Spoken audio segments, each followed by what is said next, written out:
día, buenas tardes o buenas noches, dependiendo de donde nos estén mirando. Hoy vamos a comenzar un nuevo episodio de Sin Diplomacia. Para hoy tenemos como tema principal la eh, constituyente chilena. Jordi, ¿cómo estás? Muy bien, preparado para contar muchas cosas sobre el nuevo proyecto constitucional que nos devuelve a nuestros orígenes. Nuestro primer vídeo fue dedicado al por qué se rechazó el anterior. Este vídeo lo hacemos antes de los resultados para que luego cada cual pueda decidir en completa libertad para los chilenos que nos puedan escuchar y que estén interesados en nuestro análisis. Exactamente. Como bien dijiste, nuestro primer video fue sobre Chile, así que, y fue sobre un análisis de las postelecciones y ahora vamos a hacer, digamos, como la votación es el domingo 17 de diciembre, así que ya tienen el borrador de la Constitución ya está listo y faltaría ahora que la gente se informe y que convicción mediante vaya y vote por el sí o por el no, por el rechazo o por aceptar esta nueva constitución. Primero y principal, ¿qué sucedería? Primera pregunta, vamos a empezar con esto. ¿Qué sucedería si gana el rechazo? Buena pregunta. Nos quedaríamos con la misma Constitución que rige con severas modificaciones desde 1980 y a partir de ahí hay un paréntesis y una incógnita muy importante sobre cómo podría continuarse el proceso constitucional teniendo en cuenta que estaríamos y estamos relativamente cerca, superando la mitad de mandato del gobierno de Gabriel Boric. Y eso significaría que se podrían entrecruzar dos acontecimientos muy importantes. Una enésima reflexión ciudadana sobre el nuevo texto que nos tenemos que dar a nosotros mismos, que sería en este caso el pueblo chileno, con unas elecciones de final de mandato de Gabriel Boric, un hombre que sufre de una desaprobación severa. Algo que vamos a intentar argumentar en el día de hoy, por supuesto, es que si gana el rechazo, las encuestas marcan una tendencia al empate, pero manteniendo superior la probabilidad de que el texto constitucional que pasaremos a desglosar se rechace. Eso ni mucho menos implicaría un rechazo ideológico o transversal a los partidos que han seguido con el quórum mayoritario la redacción del borrador constitucional. Estamos hablando del Partido Republicano, comandado, liderado por José Antonio Cast, y Chile Vamos, que sería esta especie de coalición centroderechista que de momento forma parte de la oposición al gobierno. Curiosamente, el proceso constitucional del borrador que fue rechazado empezó después de unas revueltas sociales en el año 2019, donde los proponentes de una nueva constitución eran oposición al gobierno. El gobierno, en este caso, era el gobierno de Sebastián Piñera.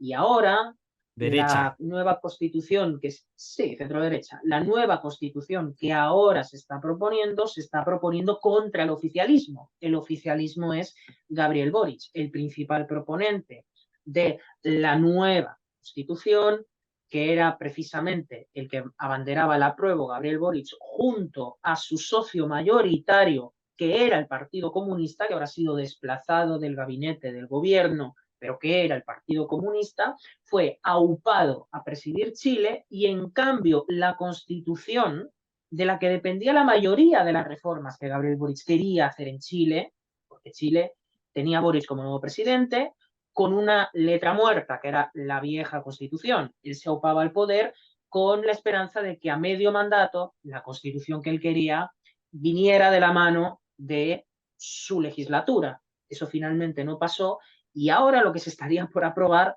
es, en esta especie de efecto péndulo, de un segmento a otro segmento, de extremo a extremo, una nueva constitución.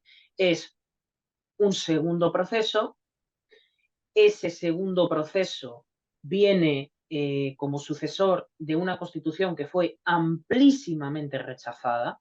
amplísimamente rechazada. Hubo más de un 64% de chilenos que rechazaron la anterior constitución, es decir, que por cada 2 que votaron a favor, 4 votaron en contra, 2 a 4, y entonces ahora volvemos a votar con una pequeña, no diferencia, pero es verdad que con una particularidad electoral, y es que esta es la tercera vez en la que el voto se vuelve obligatorio en Chile.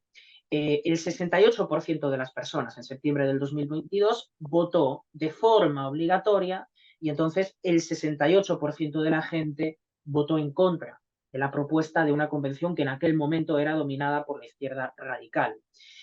Por tanto, ahora estamos delante de una nueva Carta Magna, es la tercera vez que se rige por voto obligatorio en la historia reciente, y lo que pasó en esa segunda vez, en mayo pasado, que es donde se sitúa el contexto de la elección de los constituyentes que ahora están redactando, han terminado de redactar el borrador de la nueva Constitución, de 50 consejeros, nuevos consejeros del Consejo Constitucional, 22 de los 50, es decir, 2/5 partes, formaban parte y forman parte del Partido Republicano. Ahora, el Partido Republicano, que ocupa 2/5 partes, solo un partido, 2/5 partes de toda la Consejería Constitucional, es un partido que se opone a cambiar la Constitución, pero que ahora es el principal partido que está redactando Está la redactando. nueva Constitución. Es evidentemente una gran ironía a la que se enfrenta una elección donde precisamente por esa gran ironía existe una división dentro de la propia derecha. En la izquierda no había división para propagandear la aprobación del nuevo proyecto en el Ujú. año 2021, finales 2022. En cambio ahora las derechas van divididas, porque evidentemente hay una parte del electorado que entendió que José Antonio Cast era la representación de el único gran líder político, que por cierto entró en un balotaje, si bien lo perdió contra Gabriel Boric, se oponía a cualquier otro tipo de constitución, y ahora está apoyando el sí a la nueva constitución que se votará el próximo domingo 17. Bueno, me estás diciendo que la derecha tiene opiniones divididas sobre el tema porque una cuestión, a ver, si en un principio vos estás apoyando el rechazo, pasa el tiempo y ahora te das vuelta y empezás, o sea, la principal cara que es Cast, ahora es justamente el que está encargado de él y su gente, ¿no? Está encargada de la redacción de la nueva, a su vez ya terminada, da como da a pensar sobre las posibilidades, ¿no? Presidencialistas en un futuro de la derecha, sabiendo que ya hay opiniones encontradas dentro de lo que sería el objetivo de la nueva constitución, tanto para armar una nueva como para el objetivo de rechazarla. Entonces, ¿cuál es la voz o la opinión de la derecha disidente en este asunto? Bueno, que el partido que representó el no a cambiar la actual constitución ha obtenido el 54% de los sufragios en el mes de mayo. En mayo se Mm, escogieron los nuevos consejeros para redactar ujú. la nueva Constitución. Pues el 54% de los que votaron por nuevos consejeros votaron al único partido que rechazó no la Constitución de Boric, sino cualquier otra Constitución, es decir, los que entendían debía permanecerse eh, contraculturalmente, contra la corriente mayoritaria, contra el espíritu reformista de la realidad golpe de Estado de octubre del 2019, donde, por cierto, y vamos a hablar de esto, las constituciones, si la ley no se aplica a través del empeño de las instituciones formales que se recogen en la Constitución, pues las constituciones no sirven de nada. En octubre del 2019 hubo un golpe de Estado que se legitimó cultural, mediáticamente, por el propio Sebastián Piñera, que estaba en la presidencia, aunque algunas de sus atribuciones fueran forzar al cumplimiento de la ley para evitar un golpe de Estado que acabó con muchísima infraestructura pública, que quemó infinidad, decenas de iglesias católicas evangélicas y que terminó en un vandalismo que, insisto, fue el que llevó al espíritu de la Constitución de aquel momento. Lo que yo sí diría es que si ahora los que se empeñan en una nueva constitución son los que rechazaron los empeños previos, las diferencias entre el nuevo proyecto constitucional y el proyecto constitucional que los chilenos rechazaron en septiembre del 2022 debería ser sideral.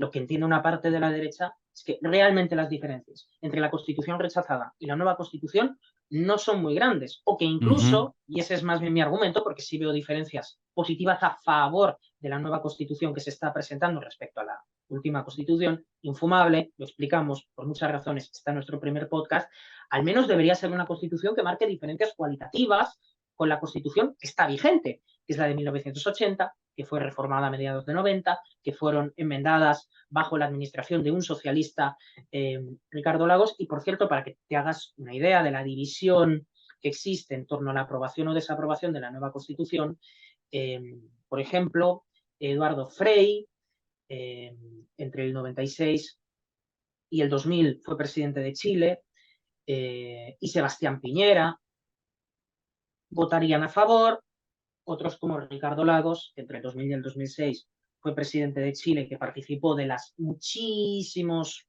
cosméticos de la que a día de hoy está vigente, junto a Michelle Bachelet, que fue presidenta durante 2 mandatos, están en contra. Es decir, de presidentes inactivos que todavía están vivos y que siguen teniendo ciertas repercusiones en los medios públicos y en la opinión guionada, existen 2 presidentes a favor, 2 presidentes en contra. Existe esa gran división. Para mí la división entre los chilenos es menor. Para mí rechazar este proyecto constitucional va más allá del 50% de las personas, pero eso lo vamos a acabar viendo el próximo domingo, porque la derecha parte con la desventaja de estar desunida para determinar una votación y para ganarla a través de un acuerdo.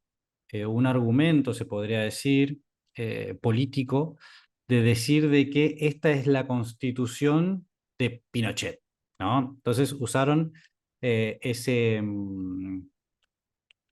lenguaje para intentar desestimar, ¿no? la constitución actual, la que está hoy en día vigente, y decir, bueno, nosotros tenemos que cambiar porque esto es lo que atrasa, esto es la representación del pinochetismo. Entonces, y eso teniendo en cuenta de que esta constitución actual está ampliamente reformada por un izquierdista como Lagos. Entonces, dado que ahora este borrador nuevo, que sería el segundo intento, ¿no?, de promulgación de la Constitución, ¿qué podría pasar con la izquierda? ¿La izquierda qué lo quería? ¿Apoyaría que salga o directamente intentaría rechazarla? ¿Cómo viene el asunto? Bueno, que la nueva izquierda se ha convertido en entusiasta defensor de la Constitución de Pinochet, que desde el 2019 vandalizaron las calles para oponerse a ella, pero ahora mismo parece que no.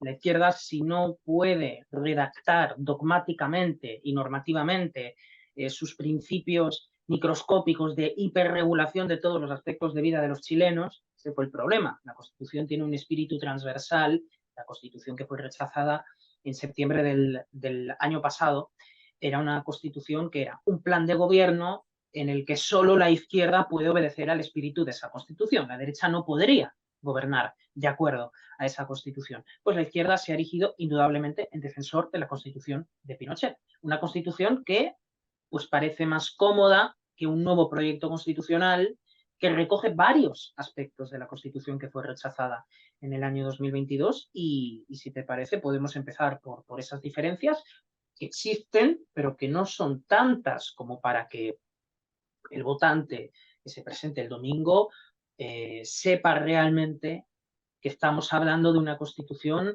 mucho más conservadora o mucho más liberal o mucho menos partidista de lo que lo fue la que fue rechazada en el año 2022. Tanto el primer borrador como el segundo borrador, tanto el borrador primero, ¿no?, el izquierdista, el que estuvo a puño y letra de la izquierda, tanto el segundo, que es mayoritariamente redactado por la derecha, eh, son bosquejos o son borradores que en mayor o en menor medida le da la oportunidad al político de turno de llevar al Estado a la esfera privada de las personas de una manera increíble. Obviamente la izquierda en su primer borrador era ir a fondo hacia destruir la esfera privada, destruir la familia, las atribuciones familiares, como por ejemplo la educación de las personas, la salud, todo individualismo, destruirlo por una cuestión de fomentar la igualdad a través de el ideario, el imaginario del regente que esté de turno. Ujú, La derecha, lo mismo, pero a medio camino, no teniendo alguna que otra previsión o algún que otro, ¿cómo te puedo decir? Pensando un poco más en el individuo, ¿no? ujú, Se quedó a medio camino. ujú. ¿Cuáles serían estas diferencias que vos estás viendo en los borradores?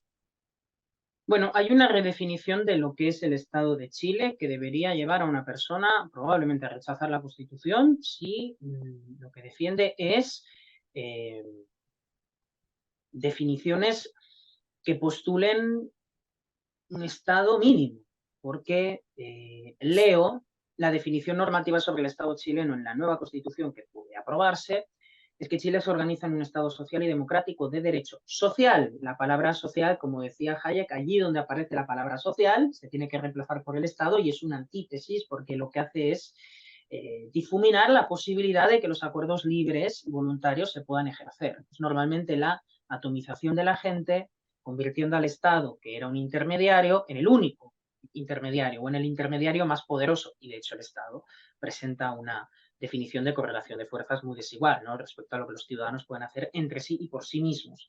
Reconoce derechos, libertades fundamentales y promueve el desarrollo progresivo de los derechos sociales. Aquí, filosóficamente, hay una contradicción. Si protege derechos, no promueve su desarrollo, porque los derechos existen contra el Estado, no contra el ciudadano, contra lo que el poder puede hacer para laminar esos derechos. Y cuando el Estado lo que puede hacer es desarrollar progresivamente derechos sociales, se opone a la existencia de los derechos individuales a través de la imposición de nuevas obligaciones sobre el ciudadano. Sujeto al principio de responsabilidad fiscal, es un término demasiado amplio como para definir realmente si es una política fiscal más restrictiva, con más permisividad, con menos, con más expansión o con mayor contracción, y eso es lo que ha redactado la comisión experta en el número 2 del artículo 1, el artículo 1.2. La propuesta rechazada hablaba de un Estado social y democrático de derecho. Es decir, el párrafo normativo para definir la estructura del Estado, las atribuciones fundamentales del Estado, no es distinta. Estamos hablando de un proyecto que era consignado por la izquierda, un proyecto que ahora es consignado por la derecha, y la pregunta sería si se ofrecen diferencias suficientes como para sacar a los que rechazaron la Constitución, que fue una amplia mayoría de personas, el escepticismo de que a través de esta Constitución se lleguen a los mismos fines a través de una redacción más cosmetizada, más moderada. La diferencia es que la Constitución previa hablaba, además de Estado social y democrático de derecho, de un Estado plurinacional, de un Estado intercultural, regional y ecológico. Es decir, la Pachamama era el espíritu que guiaba la Constitución que fue rechazada. Ese es el primer punto. La definición del Estado se sostiene como democrático, social y de derecho.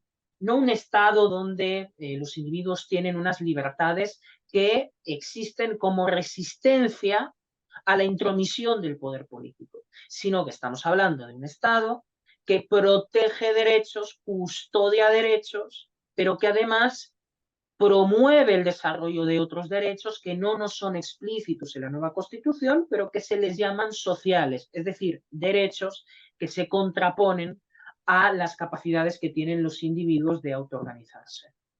Bueno, quiero hacer un anuncio parroquial. En la Biblioteca Libre tenemos dos libros para que si quieren reflexionar o quieren ampliar sobre este tema.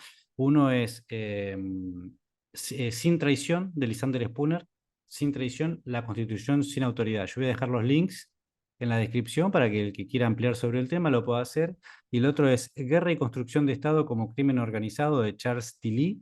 Es un poco de sociología para que vean de que viene la mano con el Estado y tratar de diferenciar esto de después, ¿no?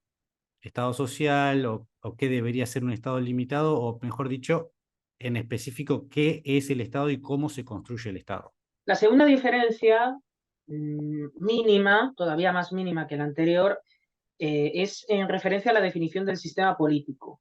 Se mantiene el presidencialismo dentro de la Constitución, pero se dista del presidencialismo atenuado que quitaba facultades al presidente, se mantiene como jefe de Estado, normal, es una república, para entregar una parte de esas facultades tanto al Congreso como a la Cámara de las Regiones. Una de las cosas más llamativas se refiere a la forma de gobierno en la actual propuesta. Mantiene las dos cámaras originales, Cámara de Diputados, Cámara de Senados. Y es en ese punto una buena medida, bajo mi punto de vista, que es la reducción del número de integrantes en la Cámara de Diputados. Se pasa a 138 integrantes de los 155 que son actuales, y también la vara del 5% para que un partido opte a un puesto en el hemiciclo de la Cámara. Por supuesto, si se reduce el porcentaje o el umbral para que un partido opte, lo que ocurre es que es más difícil que entren nuevos partidos al gobierno, pero los nuevos partidos tienen una representación mucho más ajustada y mucha más limitada. Otra de las reformas es que, cito literalmente, solo los partidos políticos que alcancen el 5% de los votos válidamente emitidos en la elección de miembros de la Cámara y diputados respectiva tienen el derecho a participar en la atribución de los escaños. Con eso lo que se busca claramente es combatir la atomización del Congreso para facilitar la gobernabilidad para el Ejecutivo. No necesariamente es bueno ampliar las posibilidades que tiene el Ejecutivo, pero reducir el número de políticos que uno se encuentra en el Congreso, yo creo que está bastante bien. Otra diferencia, que no es tal, pero que sí es un aspecto muy sensible para un Estado democrático de derecho, que es la cuestión de la seguridad social. Dentro de la Convención se sostiene que la seguridad social se financia por trabajadoras, trabajadores, empleadoras, empleadores. Ese idioma no se ha sacado respecto al anterior borrador, con cotizaciones obligatorias, rentas generales de la nación, fundamentado en principios de, vamos a palabras mágicas para políticos hechiceros, solidaridad, integralidad o igualdad. Lo que llama la atención es de que en el Consejo Constitucional se establece la propiedad sobre cotizaciones previsionales para vejez y ahorros, junto con el derecho a elegir libremente institución, estatal o privada, que los administre e invierta. El problema que han advertido algunos constitucionalistas es que la frase de que cada trabajador es dueño de sus cotizaciones puede parecer una tautología, porque de hecho si son sus cotizaciones, obviamente son dueños de ellas, pero la pregunta que cabe formularse es, bueno, ¿existen cotizaciones que no queden a cargo del trabajador, lo que implicaría una forma de socializar un sistema de relativa capitalización que existió en el pasado? Es una buena pregunta. Otro principio, el principio de la paridad. La paridad aparece en la nueva Constitución. La paridad es derecho positivo por excelencia.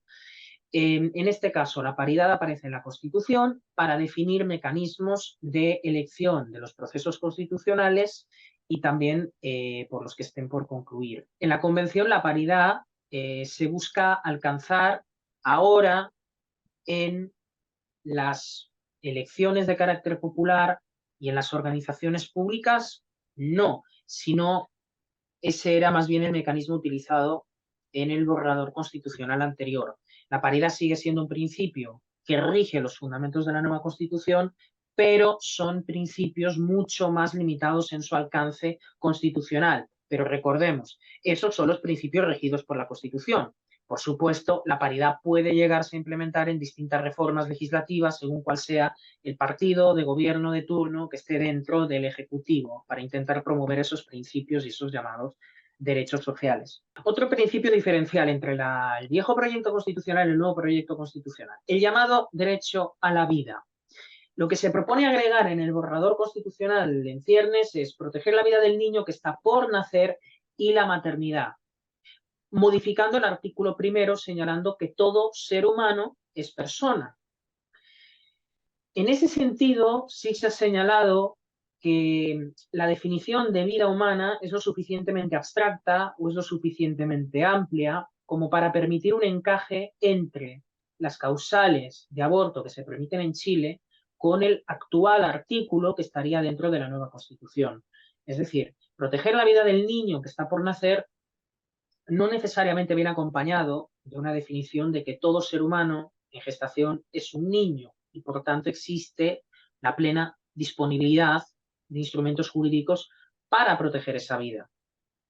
En otro sentido también, curiosamente, se dice y se establece que las personas condenadas a una pena privativa de libertad pueden solicitar a un tribunal la sustitución de la pena por la reclusión domiciliaria total si se acredita conforme a la ley una existencia tanto de enfermedad terminal y que el condenado ya no represente, de hecho, un peligro actual para la sociedad. De hecho, en política internacional es conocido el indulto al expresidente de Perú, Alberto Fujimori. Bueno, en ese caso se cumplen los dos casos para ofrecer un indulto, y es que hay una persona que está en medio de una enfermedad muy deteriorada para una persona muy anciana y representar un peligro social fuera del poder es propiamente difícil. Pues Chile permite, a través de la nueva constitución, dar mecanismos para que una persona en la cárcel pueda salir si, uno, no representa un peligro para la sociedad y existe una enfermedad terminal. Pero eso implica que la Constitución establece que una persona puede no seguir en prisión, aunque exista una sentencia que contemple un periodo que supera el plazo en el que esa persona podría llegar a salir de la cárcel. Y voy a los últimos puntos, supuestamente diferenciales, pero creo que hasta ahora hemos podido demostrar que los contrastes no parecen tan marcados. La palabra corrupción no tiene menciones en la Constitución vigente, en la Constitución del 80, pero sí en la Convención Constitucional se hace una declaración de principios.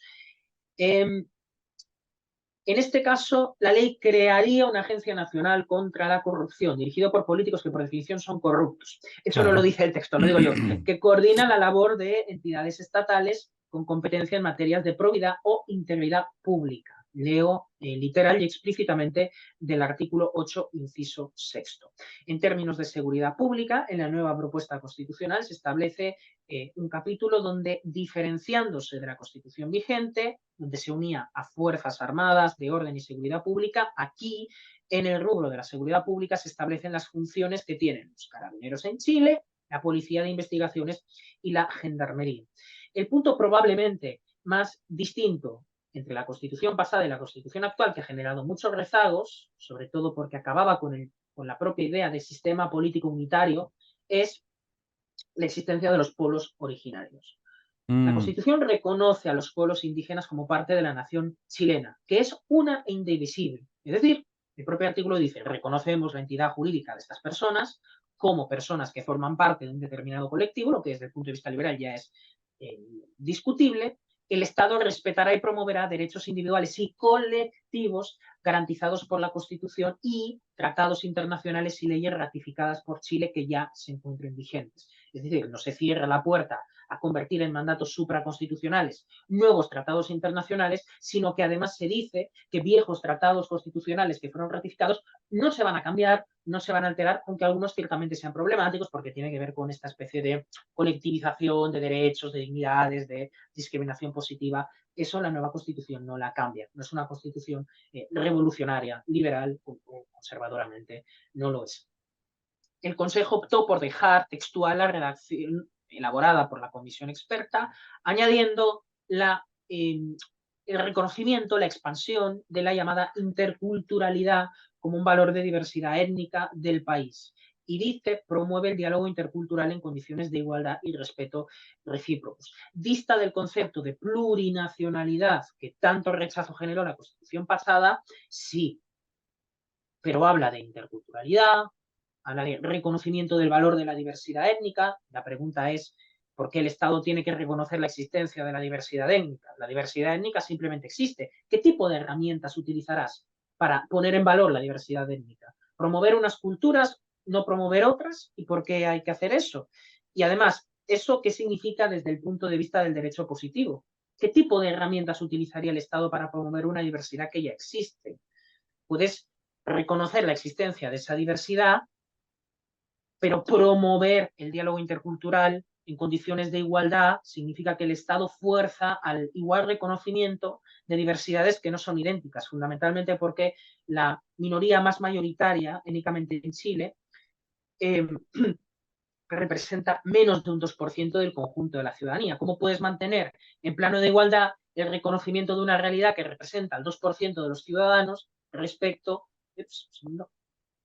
respecto a la mayoría de Chile, que no necesariamente adscribe esa forma de vida y por tanto no tiene que ver cómo el Estado, de alguna manera robinhoodiana, reconoce unas cosas para no reconocer otras, promueve unos derechos para no promover otros. La Constitución vigente, es decir, la que se tendría que dejar atrás con la aprobación de la nueva, sin embargo, no tiene ninguna norma expresa sobre los pueblos indígenas. Voy terminando. En materia educacional, se reconoce el derecho y deber preferente de las familias de escoger la educación de sus hijos o pupilos. Subrayo, eso es excelente. Este punto es particularmente sobresaliente en la Constitución. Básicamente porque una buena Constitución es la Constitución que dice: el Estado no tiene atribuciones, las atribuciones las reconocemos por ley y son las atribuciones que tienen los ciudadanos por encima del propio Estado. El Estado no da cosas, el Estado se ve sujeto a una Constitución que protege su expansión delante de la ciudadanía. Lo que hacen tradicionalmente las constituciones de derecho positivo es decir lo siguiente: la Constitución nace de un Estado que da y quita derechos. Lo que una buena Constitución es una Constitución que no nace del poder, sino que nace contra el poder. Nace para que el poder no dañe la sana convivencia que existe entre ciudadanos, formen parte de colectivos o no formen parte de colectivos. Y en este caso, sigue la Constitución, las personas tienen derecho de abrir y desarrollar establecimientos educacionales. Es verdad que las personas que abogan por potenciar la educación pública consideran que el texto no altera el sistema actual.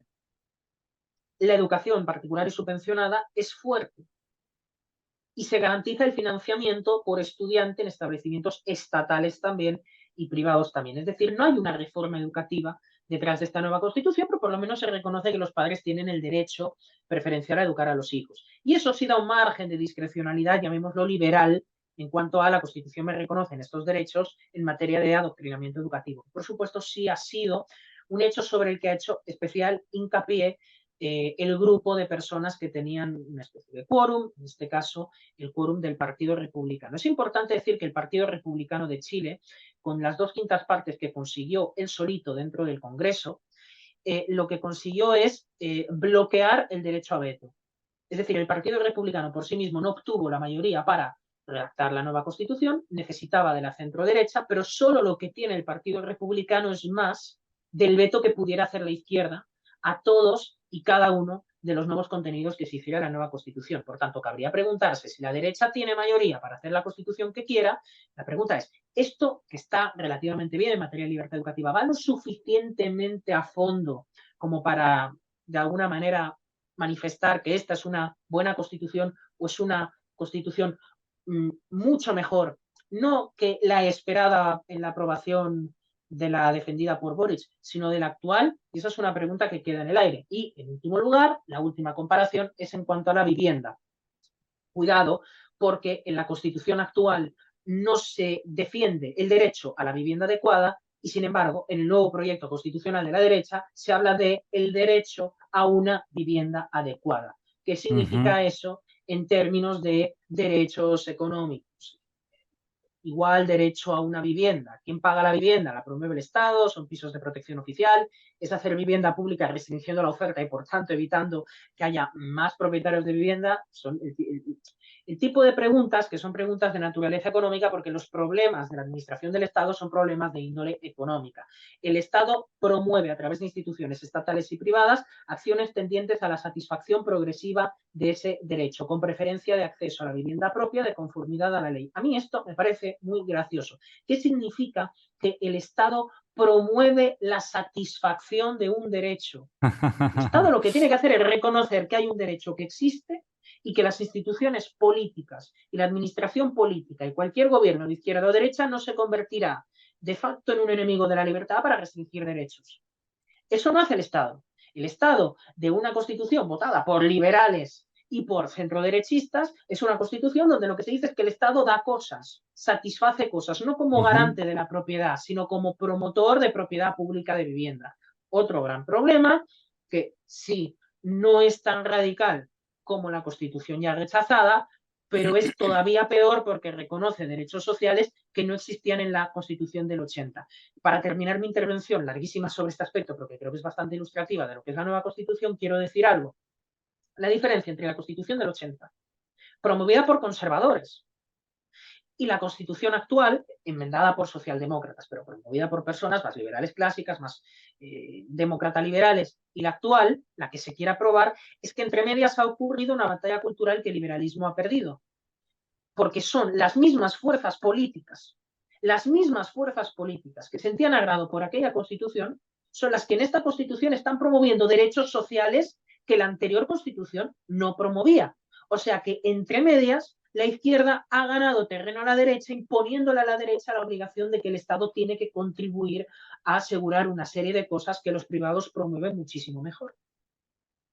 Totalmente. Vos sabés que uno de los problemas que se está viendo es que, por ejemplo, con esto de la vivienda, eh, la, la Constitución dejaría en el aire a la interpretación, ¿no?, del gobierno de turno, que tranquilamente, por ejemplo, si el gobierno fuese, supongamos que mañana asume un Milei, diría, bueno, está bien, vamos a crear las condiciones de mercado para que la gente pueda acceder a viviendas, o sea, desregular todos los mercados, ampliar, dar facilidades al estilo de la desregulación para que la gente pueda crear o que aparezcan empresas que puedan construir vivienda para que sea barata en los mercados y que la gente pueda acceder o tanto a menores precios o diferentes tipos de calidades, dependiendo del mercado proveerá, pero también si asume un gobierno super izquierdista, diría, bueno, listo, a ver, la gente necesita vivienda de calidad, la gente necesita esto, que es un derecho constitucional, bueno, vamos a intervenir la economía, vamos a intervenir la vida de las personas, vamos a subir los impuestos, vamos a hacer todo lo necesario para satisfacer lo que es este derecho constitucional que a la postre termina siendo una lista de deseos, ¿no? Que va a traer una peor calidad de vida para todos, ¿no? Lo único que me queda decir de todo esto es que quedará en los chilenos ver si rechazan o si aprueban esto el domingo 17, ¿era? Domingo 17. Ujú. Domingo 17 Sí, de diciembre de este año, o sea, en unas semanas. Y bueno, ver qué pasará y traer otro sí, video con las consecuencias de ello. exactamente. Solamente para añadir, se ha hablado de por qué existe una división dentro de los sectores que deberían promover esta Constitución. Realmente, no sé si es sano dar mi posición. Mi posición es que esta Constitución al menos es mejor que la propuesta anterior. No tengo argumentos que me digan que ni tan siquiera sea mejor que la que existe actualmente. El argumento que tiende a utilizarse es, esta es una constitución que hemos dirigido nosotros y con esto se acaba el proceso constitucional. Se acaba el proceso constitucional. Entonces, pero acabamos peor y sobre todo le entregamos a la izquierda la falsa legitimidad que se atribuyó de cambiar las instituciones.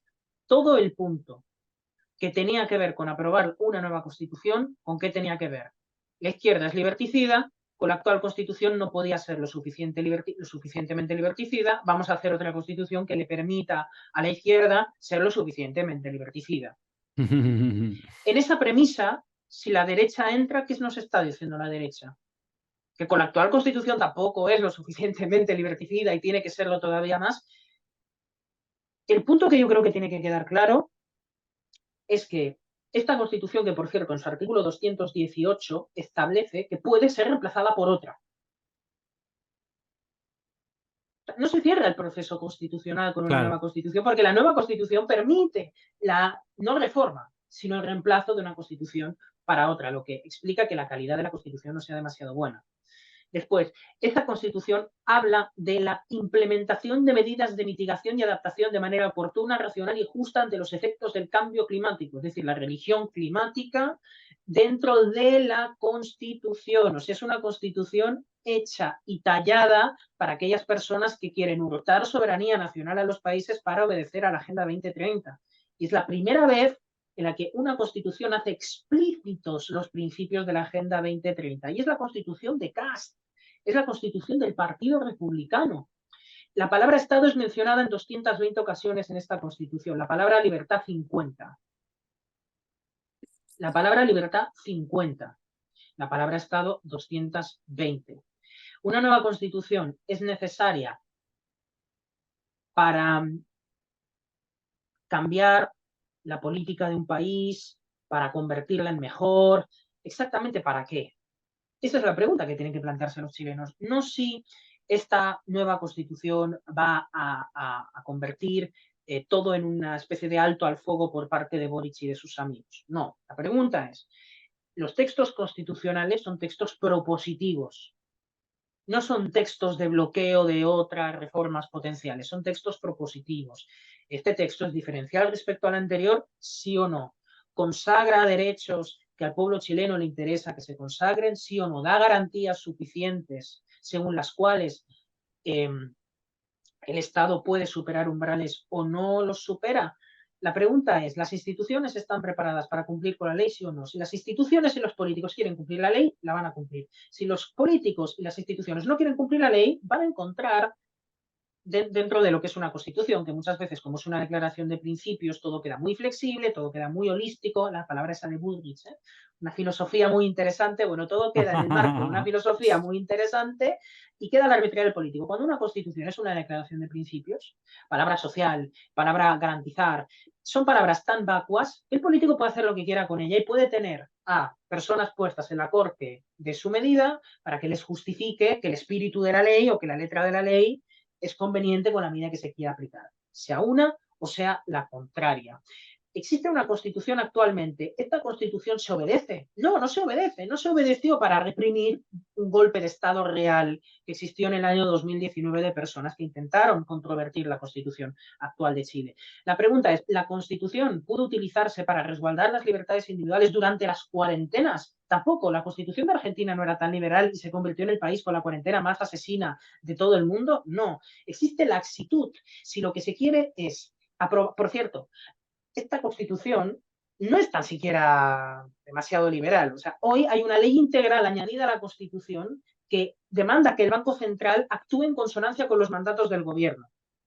Y es una ley integral añadida a una constitución que promovía los principios de independencia del Banco Central.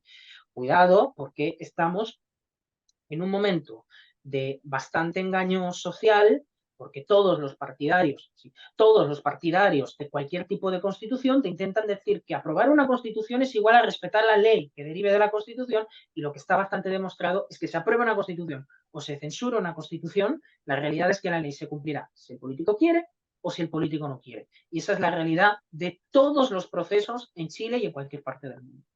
Totalmente.